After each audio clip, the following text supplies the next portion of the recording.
மக்கள் யாவருக்கும் உரிமையானவர், உருவமற்ற இறைவனுக்கு உண்மையானவர்.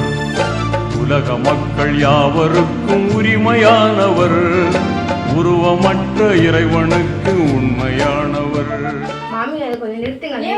இந்த பாட்டுல அல்லாஹ்வுக்கு உருவம் இல்லைன்னு சொல்லியிருக்காங்க. அல்லாஹ்வுக்கு உருவம் இருக்கா இல்லைன்னு கேட்டீங்கன்னா நிச்சயமா அல்லாஹ்வுக்கு உருவம் இருக்கு. இதை பத்தி அல்லாஹ் குர்ஆன்லயே சொல்லியிருக்கான், சஹீஹான அதுலயே சொல்லியிருக்காங்க.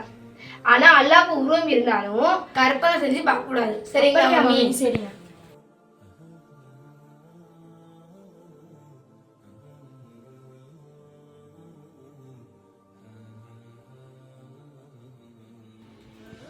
மாமி அல்லாஹ்வுக்கு உருவம் இருக்குன்னு வேற சொன்னாங்களே, எப்படி இருக்கும்? ஒருவேளை இப்படி இருக்குமோ? இல்லை இல்லை, அப்படிலாம் இருக்காது. கை காலெலாம் இவ்வளோ பெருசு இருக்கும்.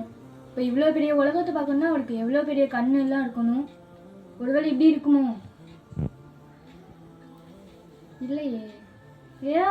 யோசிச்சு மண்டையே வலிக்குது. அவங்கள்ட்டயே கேட்டுருவோம்.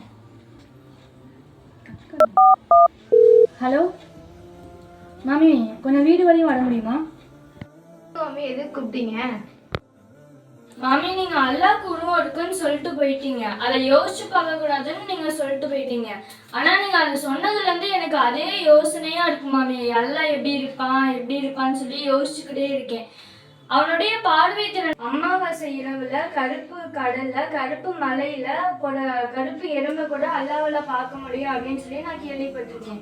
ஆனா அப்ப கூட அல்லாஹ்வுடைய பார்வை அதோட கண்ணு எப்படி இருக்குன்னு நான் யோசிச்சு பார்த்ததே இல்லை. ஆனா அல்லாஹ் சொல்றான், நான் ஆதம் நபியை கையால தான் படைச்சேன்னு. ஆனா அப்ப கூட நான் அவனோட கை எப்படி இருக்குன்னு நான் யோசிச்சு பார்த்ததே இல்லை. அல்லாஹ்வுக்கு உருவம் இருக்குன்னு சொன்னீங்கன்னா அல்லாஹ்க்கே ஒரு சிலையை வச்சு அவங்க கும்பிட ஆரம்பிச்சிருவாங்க. அதனால நீங்க அல்லாஹ்வுக்கு உருவம் இல்லைன்னே வச்சுக்கோங்க மாமி. மற்ற இறைவனுக்கு உண்மையானவன் அப்படிங்கிற வரிகளை சொல்லும் போது சிலை வணக்கத்திற்கு நபி ஸல்லல்லாஹு அலைஹி வஸல்லம் அவர்கள் எதிரானவர் அப்படின்னு தான் சொன்னாரு. இறைவனுக்கு உருவம் இருக்கு இல்ல அப்படிங்கறதுல சொல்ல வரல. சரிங்களா மாமி? மாமி, நீங்க நிறைய நல்ல நல்ல வீடியோக்கள்லாம் போட்டுக்கிட்டு இருக்கீங்க. நாங்களும் அதை பார்த்து நிறையாவே கத்துக்கிறோம். உங்களுடைய கவனங்கள்ல அந்த மாதிரி விஷயங்களுக்கு கொண்டு போங்க, இந்த மாதிரி விஷயங்களுக்கு திருப்பாதீங்க. இனிமே இப்படி சொல்லாதீங்க மாமி. இது போல பயனுள்ள வீடியோ பார்க்க MKH மதரசாவை சப்ஸ்கிரைப் பண்ணுங்க. அஸ்ஸலாமு அலைக்கும் வரஹ்மத்துல்லாஹி வபரகாத்துஹு.